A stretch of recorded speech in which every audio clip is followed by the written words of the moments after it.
et bienvenue au nouveau pas à pas couture pour le patron Hiro de chez Germain Patron. Qu'est-ce que c'est qu'Hiro? Hiro, c'est une veste kimono que l'on peut porter ceinturée ou non et que l'on peut faire dans une multitude de matières. Là, c'est un, vous voyez, donc hop, manche assez loose. Et donc là, je l'ai fait en jacquard, une maille jacquard. Super jolie parce qu'elle est un peu matelassée. De chez Mondial Tissu. On peut aussi le faire, là c'était mon prototype, je l'ai faite en laine bouillie. Ça rend pas du tout le même effet. Et donc ça, on peut le faire vraiment pour une veste beaucoup plus chaude. Ou alors, on peut s'amuser à le faire en matière beaucoup plus légère. Là, c'est une double gaze. Je l'imagine également en viscose, en soie. On peut s'amuser à la rallonger. Bref, cette veste kimono, elle est parfaite pour accompagner toutes vos soirées estivales. Donc, si vous décidez de faire une version avec un seul tissu, vous suivez le plan de coupe qui se trouve sur le livret. Après, la question va se poser, est-ce que je thermocolle mes ceintures et mes passants? Ça dépend vraiment de la lourdeur de votre tissu. Si vous avez de la laine bouillie, ça ne sert à rien. Par contre, en double gaze, ça donnera de la tenue à votre ceinture. Ensuite, moi, comment j'ai fait pour pouvoir couper? Enfin, qu'est-ce que j'ai doublé? J'ai doublé mes devants, j'ai doublé mes manches, mes dos et mes poches. C'est tout. Et puis, pour les parties parmenture intérieure devant qui se trouvent là et celles qui sont juste en dessous, là, je n'ai coupé que dans la doublure et je les ai thermocollés parce que thermocoller du matelassé, c'est pas très facile. Et voilà, ça n'a pas changé grand-chose. Promis. C'est parti pour les poches. Prenons la pièce numéro 5 qui est l'empiècement poche. Bon, Berlin, va-t'en s'il te plaît. Merci. Nous allons donc la plier envers contre envers et venir la mettre sur l'emplacement de la poche. Faites bien correspondre les repères de montage et remettez sur l'endroit pour voir si vos lignes se continuent. Là, on voit que c'est bon, je vais pouvoir coudre. On coud donc à 1 cm de marge de couture en faisant un point d'arrêt au début et à la fin.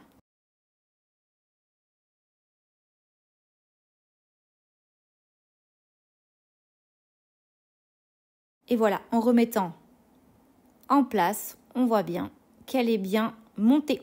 Je vais ensuite surjeter cette couture et la plaquer au fer. On plaque bien la marge de couture vers la poche et si vous le désirez, vous pouvez faire une surpiqûre nervure pour que ce soit plus joli. Pour toute surpiqûre, j'augmente un petit peu mon point à la longueur 3 et je suis un repère sur mon pied de biche. Ici, c'est le petit point rouge. Ouh, c'est joli! On va donc ensuite aller à la surjeteuse et surjeter les 4 bords francs de la poche. Si vous êtes à l'aise, vous pouvez très bien réaliser vos angles en laissant dépasser un point vos aiguilles et en tournant votre tissu. Cela vous permet de ne pas avoir de fil à rentrer sur chaque angle, c'est quand même pas mal.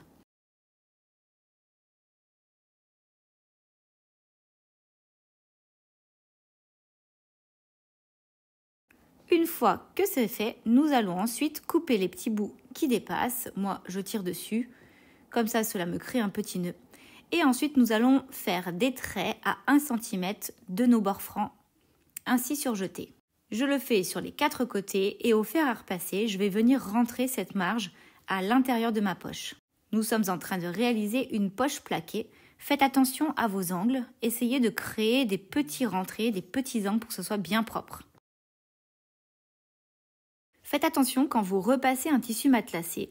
Si jamais votre fer est trop chaud, cela peut cartonner la ouate qui se trouve à l'intérieur. Je descends donc la chaleur de mon fer à repasser et je ne repasse que sur les marges de couture.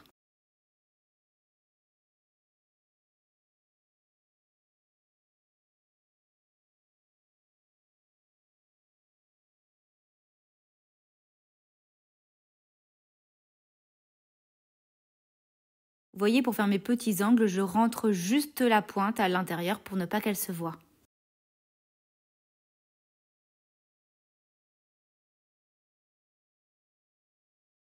Je prends ensuite mes devants et je vais venir mettre des petites épingles pour avoir l'écran de chaque extrémité de ma poche. Je mets donc une épingle dans mon papier patron et ensuite je viens avec une craie faire une petite croix à l'emplacement de cette épingle.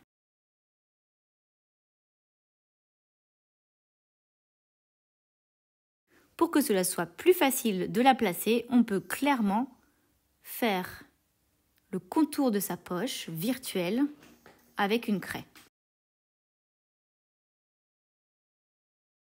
Je viens ensuite placer ma poche réalisée à l'étape d'avant et je mets plein de petites épingles. Pour la plaquer, nous allons réaliser une couture nervure à 2-3 mm du bord. On prend bien son temps et on allonge bien son point à 3 mm pour que ce soit plus joli.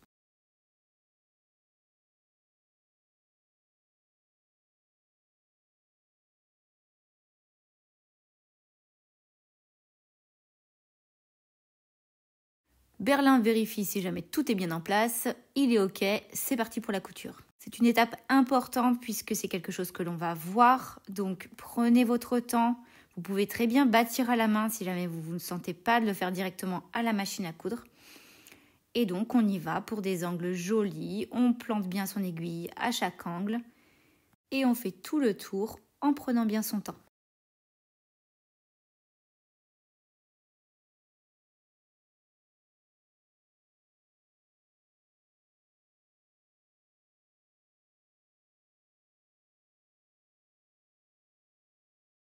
Et voilà, c'est tout beau.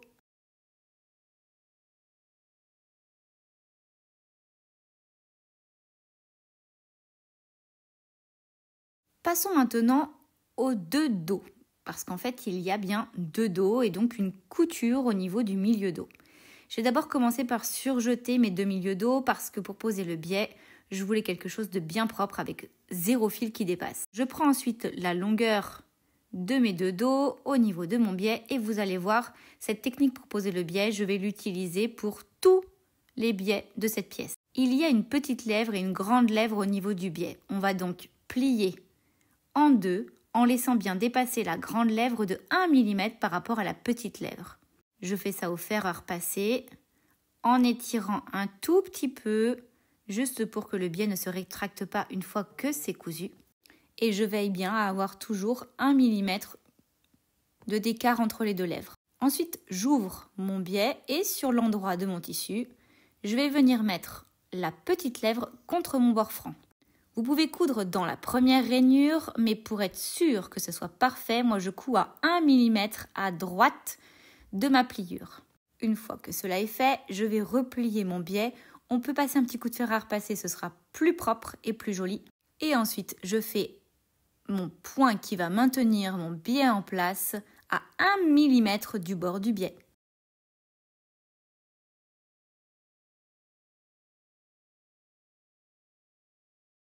Et voilà, c'est tout beau, aussi bien sur l'endroit que sur l'envers. Nous n'allons pas coudre les deux dos ensemble à cette étape-là. Nous allons d'abord commencer par coudre les épaules. On prend donc son devant et son dos et on coud les épaules à 1 cm de marge de couture. Une fois cousu, nous allons surjeter et plaquer la couture vers le devant.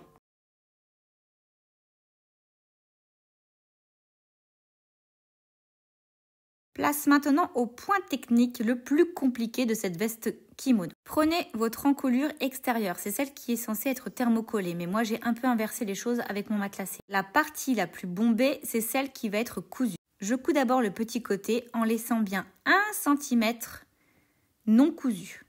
Donc faites bien attention à bien mesurer cette partie-là. Je couds donc à 1 cm de marge et je m'arrête bien 1 cm avant la fin de cette encolure. Une fois que c'est fait, je vais venir retourner sur l'envers et je vais cranter en diagonale en m'arrêtant pile à 1 mm de ma couture au niveau de l'angle. Cela s'appelle une incrustation. N'hésitez vraiment pas à aller jusqu'à 1 mm. C'est un peu comme les poches passepoilées. Sinon, si on ne va pas jusqu'à 1 mm de sa couture, eh bien cela va créer un bec. Une fois cette coupe réalisée, on peut tourner la totalité de l'encolure et on vient d'abord épingler au niveau du milieu dos et on épingle tout le long de son encolure.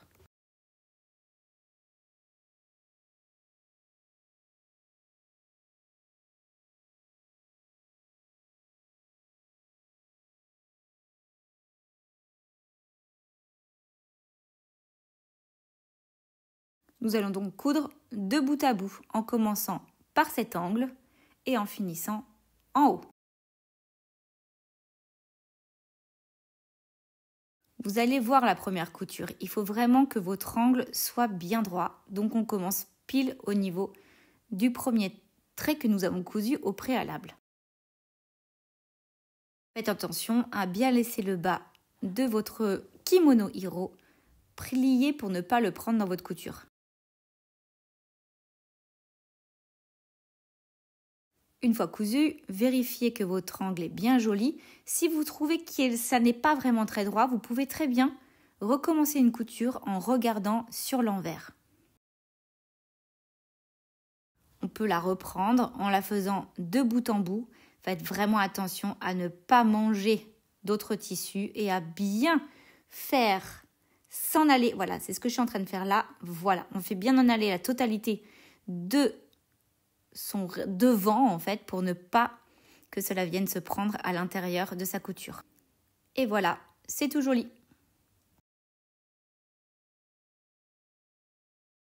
On va ensuite cranter la totalité de cette encolure devant et plaquer les coutures vers l'encolure. Nous pouvons maintenant assembler les deux milieux dos ensemble. Une couture à 1 cm en faisant attention à veiller au raccord des coutures.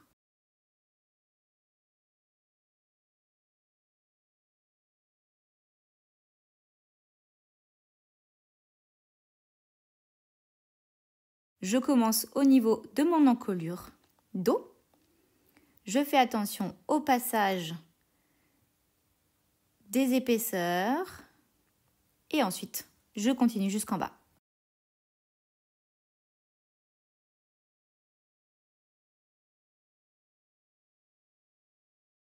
On va ensuite ouvrir cette couture au fer et avec le biais, c'est vraiment très très joli.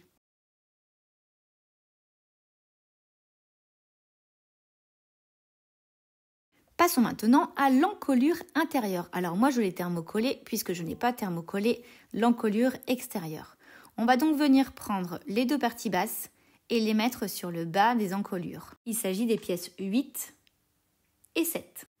Je vais aussi assembler les deux parmentures devant qui sont les pièces numéro 8 par le haut.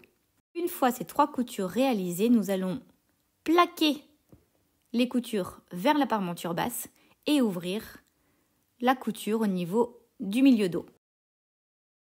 Nous allons ensuite surjeter la partie intérieure de cette bande ainsi réalisée. La partie intérieure, c'est celle qui est la plus bombée. Moi, je vais surjeter et en plus, je vais mettre un petit biais pour que ce soit encore plus joli quand je regarde l'intérieur de ma veste. Pour ce faire, je fais exactement la même technique que pour le milieu dos. Endroit contre endroit, je vais ensuite épingler la bande d'encolure intérieure sur celle extérieure. La bande d'encolure dépasse de 2 cm de l'angle du devant. On va donc coudre de la toute extrémité au niveau du biais jusqu'à l'autre extrémité de l'autre côté. On fait en fait comme la moitié d'un rectangle. Je ne sais pas si je me fais comprendre. Je pars donc du biais, je vais dans l'angle, je fais tout le tour de l'encolure et je redescends au niveau de mon angle et je finis au niveau du biais de l'autre côté.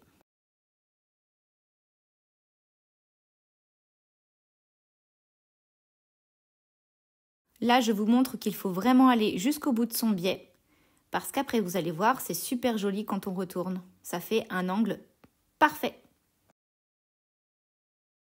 Une fois cousu, nous allons venir cranter les deux angles et cranter les arrondis tout le long de son encolure. On peut aussi enlever l'excédent au niveau des coutures, c'est-à-dire qu'en fait, j'enlève en diagonale les petits morceaux pour ne pas que cela me fasse trop de surépaisseur. Voilà, Là, je le montre.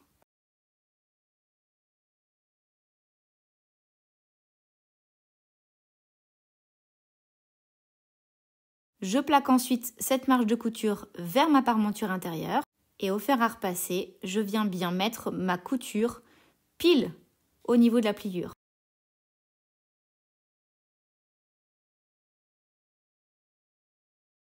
Nous allons ensuite réaliser une couture morte dans cette couture pour pouvoir maintenir la parmenture intérieure. On peut soit épingler comme je suis en train de le faire, je rentre dans ma couture, je sors dans la couture de l'autre côté. Comme ça, je suis sûre que quand je vais coudre à l'intérieur, ça ne va pas trop se voir sur l'intérieur de ma veste.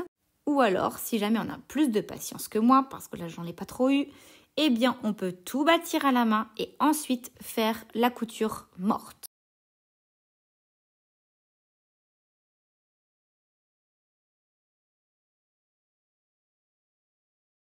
J'ai la chance d'avoir un pied spécial pour couture morte, mais vous pouvez clairement le faire avec un pied normal.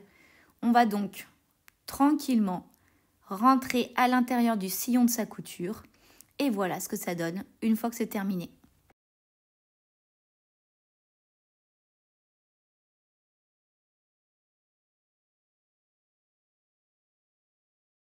On a vraiment fait le plus dur, maintenant passons aux manches. Vous allez venir les mettre endroit contre endroit, au niveau de votre emmanchure, des devants et de dos, et faites bien correspondre l'écran.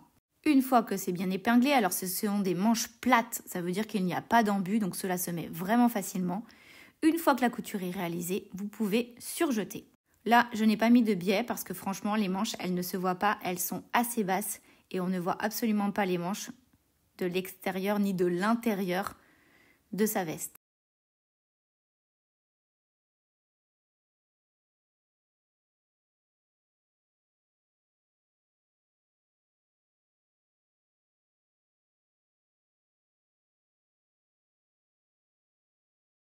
Une fois cousu et surjeté, je vais venir plaquer mes marges de couture vers mes manches et j'épingle ensuite les côtés de ma veste en commençant par le bas de manche. Je mets bien mon angle dans mon angle. Mes coutures de dessous de manche, je rentre dans ma couture, je ressors dans ma couture de l'autre côté. Et le bas de ma veste Hiro. On épingle bien tout, on coud à 1 cm de marge et on surjette. On va ensuite plaquer ces coutures vers le dos. Si vous voulez, vous pouvez également mettre un biais sur cette couture-là.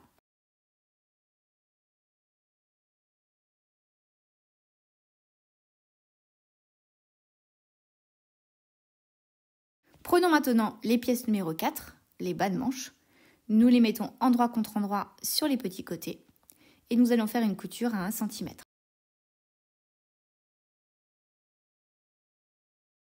Une fois cousu, nous allons ouvrir au fer et ensuite rabattre envers contre envers pour réaliser notre tube de bas de manche.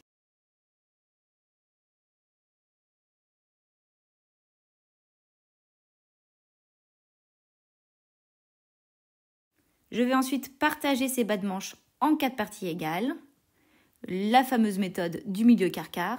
Je fais la même chose au niveau de mes bas de manche et je viens mettre mon bas de manche sur ma manche.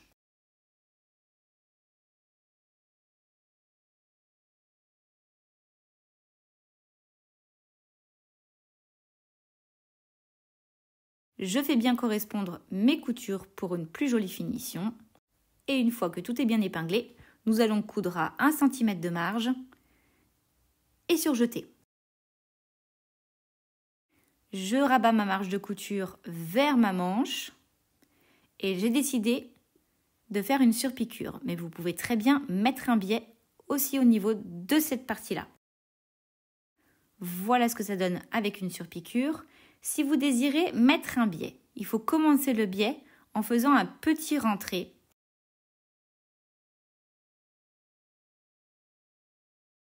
Voilà, je plie mon biais sur l'envers, je fais un petit rentré et une fois que j'ai fini de coudre, je viens faire dépasser l'autre extrémité du biais sur 2 cm. Passons maintenant à l'ourlet du bas. J'ai surjeté le bas pour que ce soit plus propre et je vais poser un biais à cheval comme pour les autres parties. Et ensuite, alors là, j'ai ma caméra qui n'avait plus de batterie. Je ne peux donc pas vous montrer. J'ai juste plié sur 3 cm et réalisé une couture qui part du bas, qui remonte, qui fait un angle, comme je suis en train de vous le montrer. Et en fait, je fais ça sur le haut de mon biais.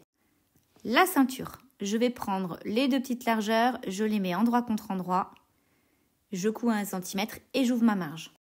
Pareil pour les passants, je les plie en 2, enfin il n'y en a qu'un seul d'ailleurs, je le plie en 2 et je fais une couture à 1 cm.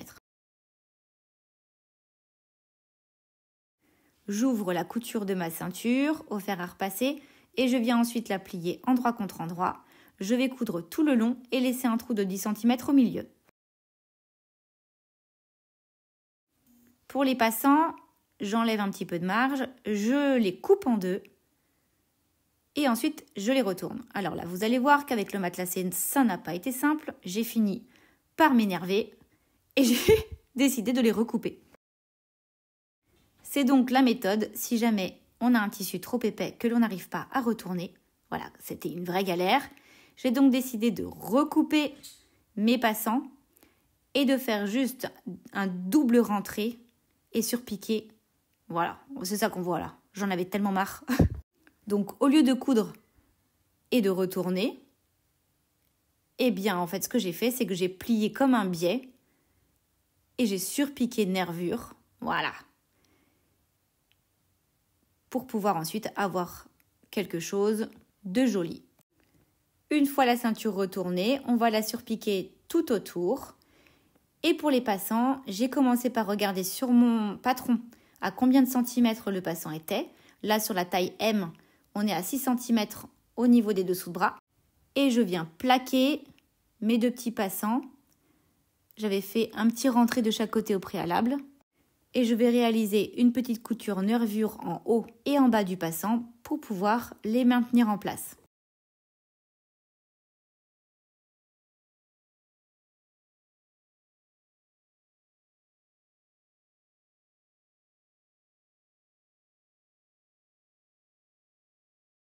Et voilà, c'est tout joli. On ne voit pas grand-chose. Là, on voit bien. Et voilà, votre veste Hiro est terminée. On peut la faire dans des tonnes de tissus différents. Et à chaque fois, cela fait un look vraiment singulier. Nous avons hâte de voir fleurir tous vos vestes kimono Hiro. N'hésitez pas à nous taguer sur les réseaux. À très vite!